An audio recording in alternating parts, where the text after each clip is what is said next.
when we were planning our wedding, we absolutely did that. I mean, we did a lot of research and we did a lot of prototyping and testing, tossing ideas, throwing away a lot of ideas. Yeah. Guest journeys to map everybody's, day and everything. I mean, it went overboard real quick.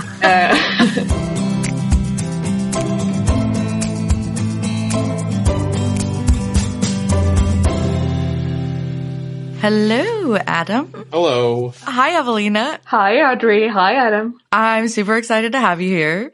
How about you tell us who you are and why you're here? All right. So my name is Evelina Hagelin. I am the global head of design of Configura. So me and my team of designers do researchers. We do the design of the product, etc., etc. So I guess that's why I'm here. Because you're going to talk about design thing, right? Yes, we are. Also, actually, the real reason that you're here is just so we can hear you pronounce your own last name. I don't get that treatment very often, and now I know. So now I don't have to ask that awkward question ever again. Well, you're welcome. You're welcome. We can just revisit the podcast episode and be like, oh, yeah, that's right. That's how she said it. Yeah. Does this mean that this is a cut now, or what? No? Adam, are you gonna repeat it back so we know you can say it? Oh, Lord.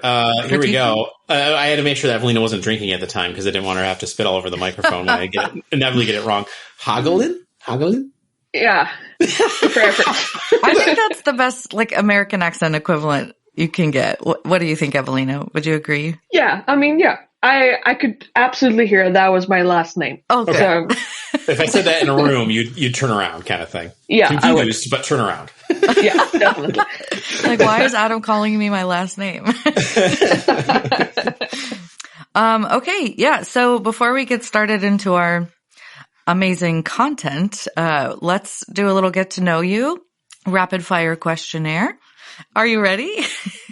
Yep. As ready as it can be. All right. First question. Sparkling water or still? Oh, sparkling. Best vacation spot you've ever been? Ooh, Capri in Italy. Standing desk or sitting desk? Sitting for sure. Book you recommend most often? That is a good question. I mean, I often just read it and then go on to the next one. I don't recommend books. Nobody else needs to share in my enjoyment. Do you talk about books with people? Now we're getting sidetracked. About the books you read? Okay. Yeah, well, sometimes from time to time. But I mean, the minute I finish one, I go on to the next one. So it's not a lot of reflection time between the two. Okay, last one. If your life had a theme song, what would it be? Ooh, celebration. Celebrate good times? Come on. Yeah, exactly. Yeah. Yep. Oh, that's good. And you have a bit of an upcoming life event thing coming up that will be worth a lot of celebration. What's coming up? Well, I'm getting ready to go on parental leave, actually, because I'm having a baby. You're going to be gone? You didn't know? This changes everything. We only have 4 days to sort everything out now, and I had no idea it was coming. No, just kidding. I've known, and I've been grieving, working through the stages. Which stage are you on now? Well, I have been bargaining, I feel like. I'm trying to stir up some trouble to make Evelina feel like, oh no, I can't leave. And today at our design team fika, which is just kind of a coffee break with your colleagues for some context.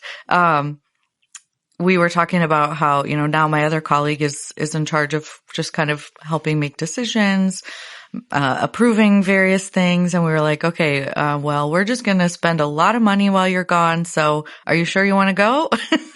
So we've definitely been working on the bargaining as well. But anyways, I hope it's a good time and I'll somehow make it through, I think.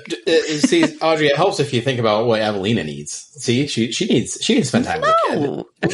What? No. It's just, no, absolutely not.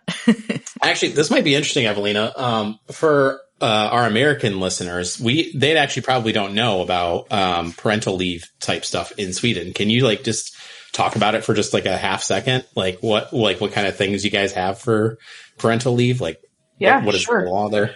Sure. I mean, compared to the US, I think we have quite a lot of days to share. So we have approximately, I think it's about 400 days that are paid.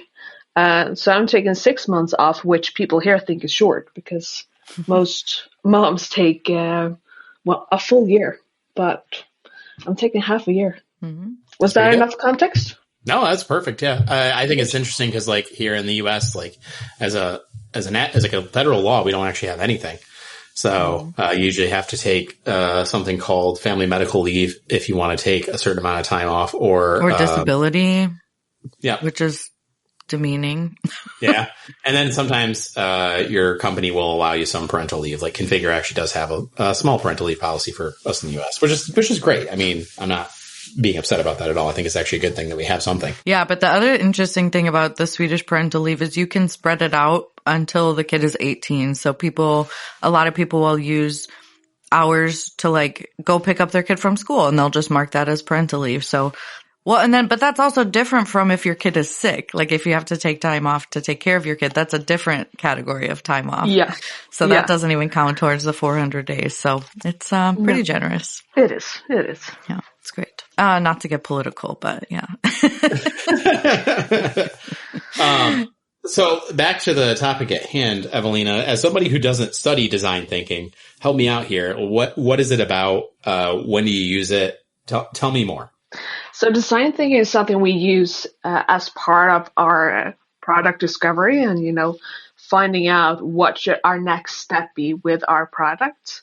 And what I really like about design thinking is that the first step is empathy, right? Mm-hmm. And the way we frame that is we need to understand who we are creating the solution for and not just creating things that we think are cool, right?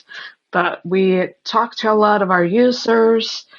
We sometimes go and visit them, do surveys together with them and really understand, like, how is your day-to-day situation? How do you work with our software today? And are there any gaps or pain points that you experience today that we actually could help you with? Because we spend so much time at work. So having really, really good B2B tools, that's so important, and if we can just make CET or any of our other products a little bit better every day, I mean, we're doing huge difference. Yeah, for sure. There's a kind of, I don't know if it's necessarily a UX principle or just like a UX, user experience, by the way, to catch my... Dang, Audrey did it herself. I almost did it, but I caught myself. So user experience is UX. And in case we bring it up later too, UI stands for user interface. And that's a little more of like what you see. And then UX is more of what you do. Anyways, so with most products, especially B2C tools, you have to keep in mind people spend more time in other people's products than in your own. And we have an interesting situation where that's not true for us. So I think it's still important to remember that, we need to be really conscientious about the other tools that they use, how to integrate, how to make it consistent.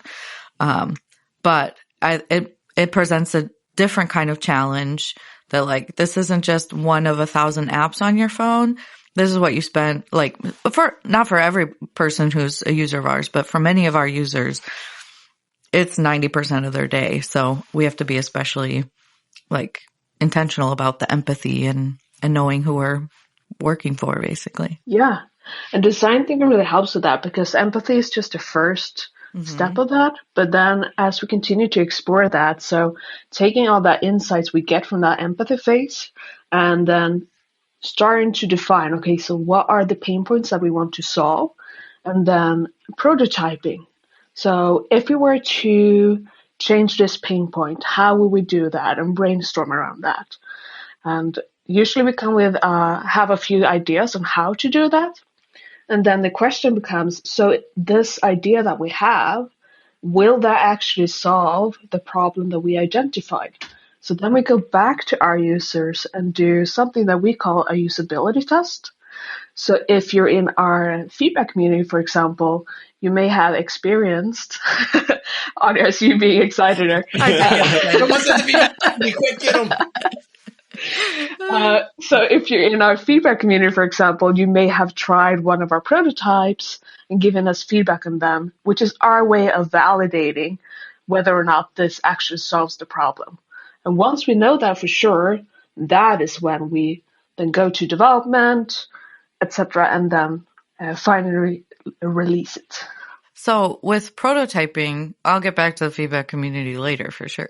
But I know before I got into like the world of software, my understanding of a prototype was like as a physical thing, like a physical product, knowing that it's not necessarily like, and I guess I also thought that it was more further along, that it was like pretty high fidelity is what we call this now, now that I know the terms, where it's really close to the final product.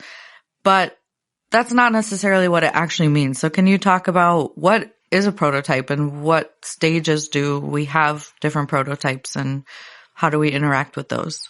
Yeah, that's a good question. And I think that's what's so good about a prototype, because a prototype could be, you just drawing a few boxes on a piece of paper and then showing that to a user and say, okay, well, this is an interface with different buttons, etc., and then kind of ask them to interact with that drawn on paper interface.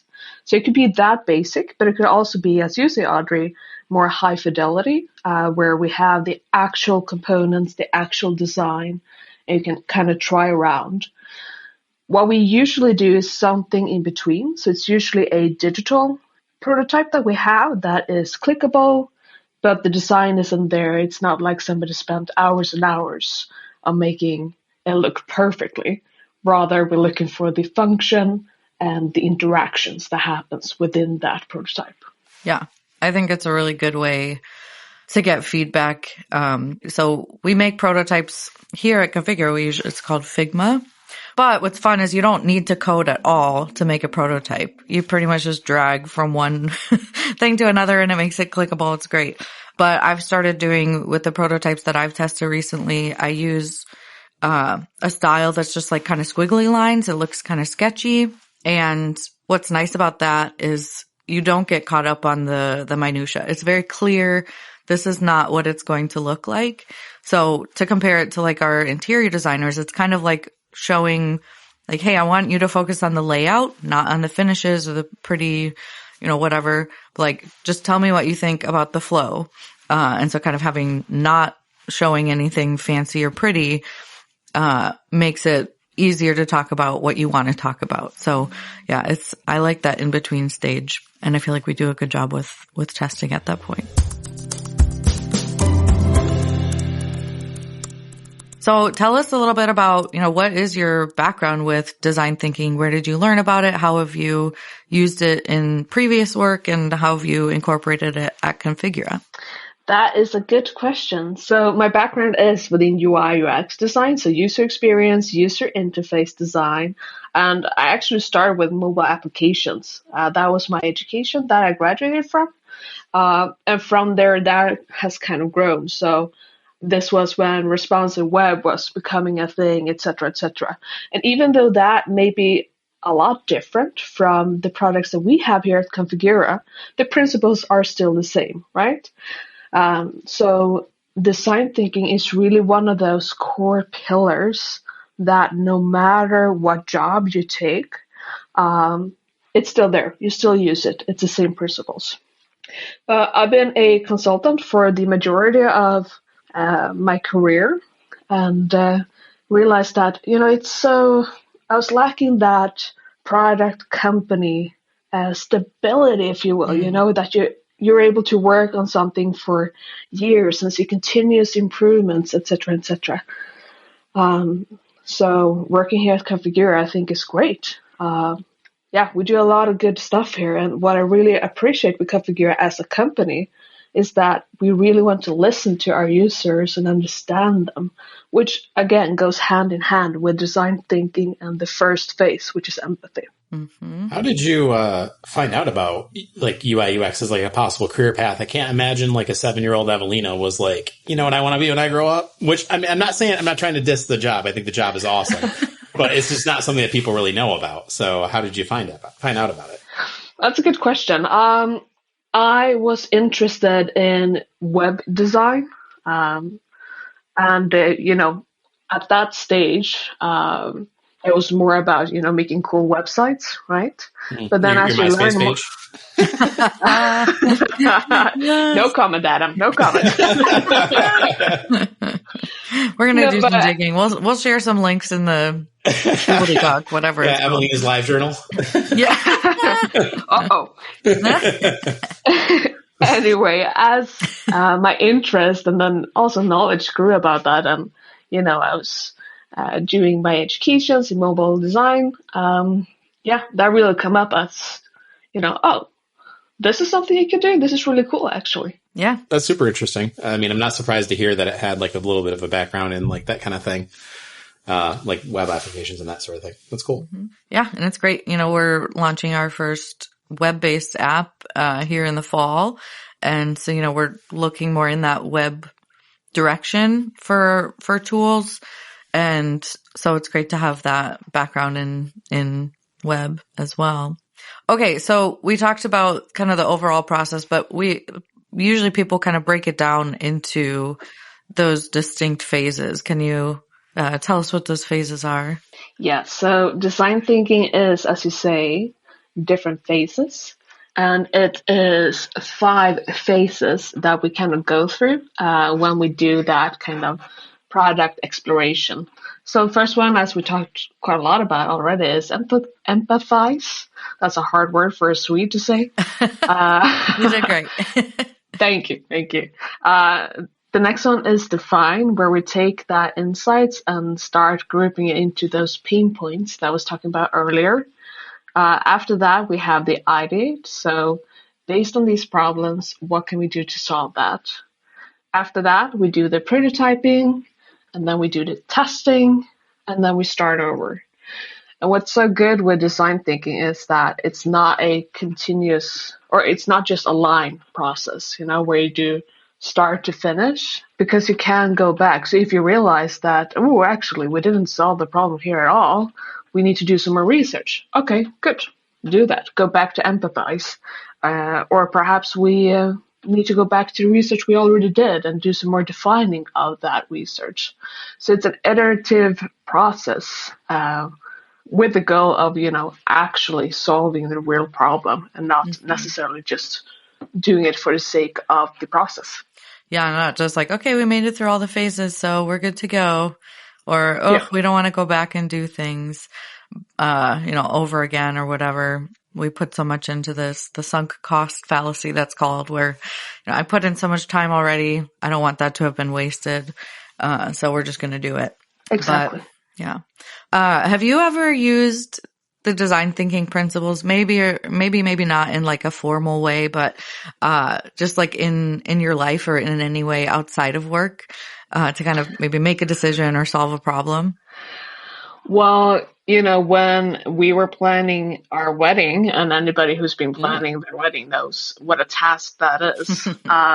We absolutely did that. I mean, we did guest journeys to map everybody's, day and everything. I mean, it went overboard real quick, but it was really good, I mean, I think it turned out good. So we did a lot of research, and we did a lot of prototyping and testing, tossing ideas, throwing away a lot of ideas. Yeah. But Oh my gosh. Yeah. How did you do the like prototyping and testing in that case? Did you throw a practice wedding? Maybe we should have. No, the testing was difficult, so that was kind of, hoping for the best. But a lot of prototyping for sure. I mean, a lot of pen and paper and tossing things around. Yeah. I'm picturing you guys like cutting out little like paper people and like having paper tables on a big surface and having them walk through like, how is this flow? You know, is it going to work like this? Yeah, that's what I'm picturing, and I'm choosing to believe that's like go for it. Go for it. I feel like my mac and cheese journey has been a little bit of design thinking because my wife Please only say more. typically likes like box macaroni and cheese more or less, and then like one specific kind, and it's got to have these properties to be what she wants. So then I'll experiment and I'll try to make it this way, or I'll try to make it that way. And to be honest, I've actually been frustrated with the results. Maybe I'm not empathizing enough. I don't know. But like, I've never successfully made a mac and cheese that like Lauren likes unless Velveeta is involved, which Evelina, I don't know if they have Velveeta in Sweden, but it's like I don't this. think so. I think calling it cheese is a bit liberal use of the word cheese, because I think it's called like a pasteurized dairy product, I believe is what we call it. So like, I don't really know how to describe it other than it's a very melty cheese-like substance.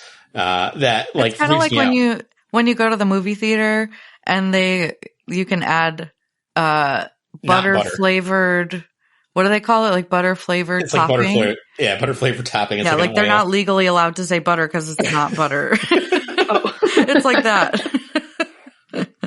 Yeah. But no, go on. No, that basically, so like, because I've never been able to make successfully macaroni and cheese without Velveeta in it. I just basically have given up at this point because like I want to avoid the Velveeta for some reason. Like I just can't handle it.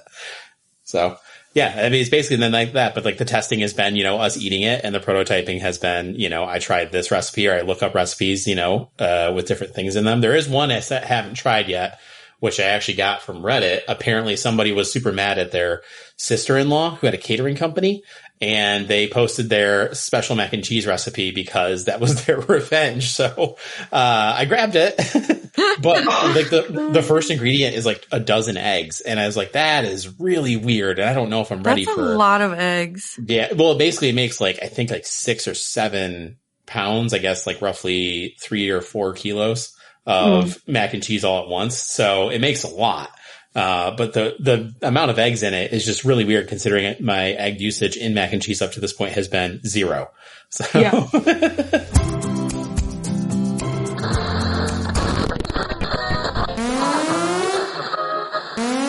Nerd alert! Welcome everyone to this week's Nerd Alert. Today, we're going to be talking about why updates get stuck at whether it's 96, 98, 83, whatever percent, getting close to 100. That was a long title, so we'll consolidate it for the notes. But anyways, that's what we're going to talk about. Adam, do you have your thoughts compiled, ready for 2 minutes to enlighten all of us so we can repeat it back? I am ready for 2 minutes to try to explain this whole thing. No promises on the pedagogy? Yeah. No promises on how competent my incoherent babbling will be. Perfect. That's why we do this. All right. 2 minutes in 3, 2, 1. So, progress bars are actually kind of a made-up phenomenon. When it comes to how a progress bar works, the first thing you have to do as a developer is decide how much time should be dedicated to each step of the progress bar. So, for example, if we were to try to make grilled cheese from scratch, just grilled cheese or whatever, we might get the bread and get the cheese, put those together, put butter on both sides, and put it in the pan. Each step of that process can be considered 5%, 10%, 20%. It really depends on your perspective of the thing. Maybe buttering the bread is one step, cheesing the bread is another step, putting it in the pan is a third step. That might mean that 33% of each of those things is completion of that step. But when you think about the time spent, buttering the bread and putting it in the pan and heating it up is actually the longest part of the process, right? So what's the actual right answer? Kind of depends on the eye of the beholder. If you are a developer, you actually have to do that at a time for any progress bar. When it comes to an update, there's also a final step during the update process where you actually will update CET by checking it against the things that have been installed.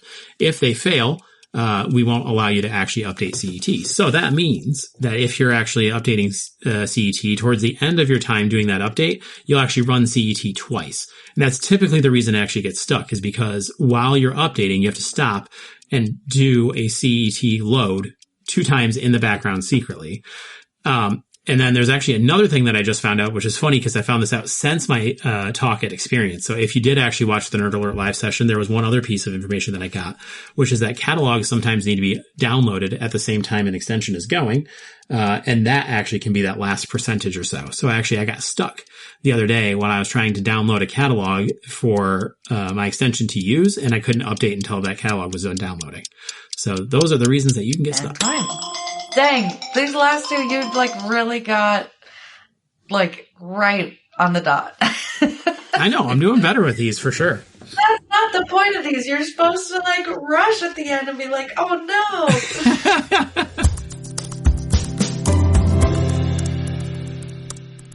Back to design thinking and kind of having processes and stuff. Adam, you're a nerd. I don't know if people know that. No, I don't think so. I don't think they're aware. And one of the ways you're a nerd is as a sciencey person. Yeah. And so there's some processes in science. Yeah. Do you see any similarities between design thinking and the scientific method? And if so, how? So yeah, one of the things I found really interesting about this the first time I actually had the whole thing explained to me was that the whole thing of design thinking or the whole thing of the scientific method? Sorry, the whole process of design thinking, I guess, Gotcha. with the steps and the phases and all that jazz.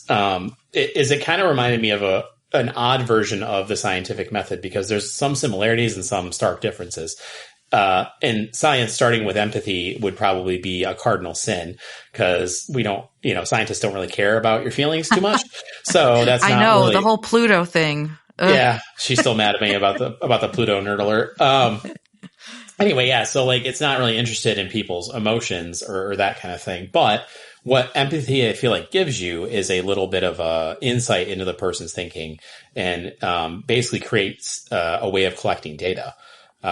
In multiple ways. In fact, in some ways, you actually guys really do very similar to psychology to style research, where you're actually asking questions. And I know that with my own surveys, I've often come to one or both of you and basically been like, hey, is this survey biased in some way? Am I messing this up? Because you guys are experts at that. So yeah. And then basically from that, it's almost like you draw a hypothesis, which is this prototype. This is the thing that will solve the problem. This is the thing that will happen. And then you experiment by basically handing it back over to the group and then seeing what their feedback is on that. And it kind of becomes an iterative cycle. But what's interesting is that the scientific method typically starts with a hypothesis instead. But that's not exactly where you guys start. But the design thinking thing had me kind of think about that. And most of the time in science, we don't really just start with a hypothesis. We just don't even talk about the data gathering part. Because there's some phenomenon, something that's discovered or of interest to someone, and then it becomes a hypothesis from there. I think this thing does this because blah, basically. And then, we go from there. So I think that sharks have this fin for this reason.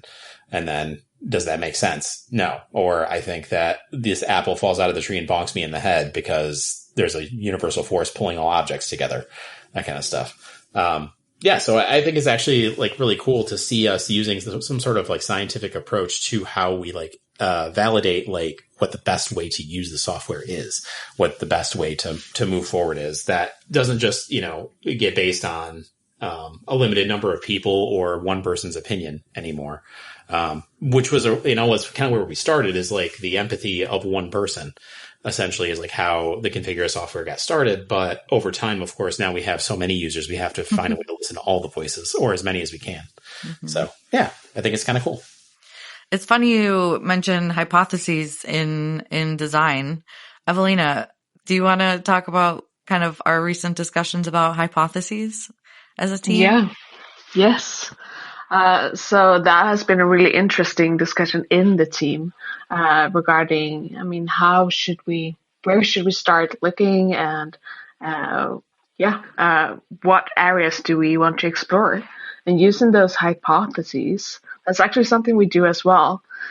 So sometimes we might notice a trend, for example, in the data that we have, and from that, creating a hypothesis that, actually, we believe that our users would benefit from, this kind of experience or we believe that this happened because of that. And from that, we start that design thinking process. Yeah, we had a colleague who did a little, as a team, we call it, the weekly spark, which is just cute. And so each week, one of us will kind of share, here's something I learned, or here's something I read about. So one week, the spark was about hypothesis driven design. And so that's how we kind of started these discussions. So for all our research templates that we use, I added the hypothesis to all of them because I thought it was kind of a cool way. I think it both for ourselves as the people doing the research and doing the design, but also, for others wondering what we're doing to be like, here's why, we believe this. So we think that trying this is going to make this impact and kind of give some just communication. If we have any skeptics, why are you doing that? To be like, well, here's why. So yeah, kind of a fun concept. I hadn't thought about that before. So yeah, and to your point, Audrey, sometimes a good research end result is understanding that, this is something that we shouldn't do. So proving a hypothesis wrong is just as valuable as proving it right. Exactly. Yeah. Would you say that's in science too, Adam? Oh, absolutely.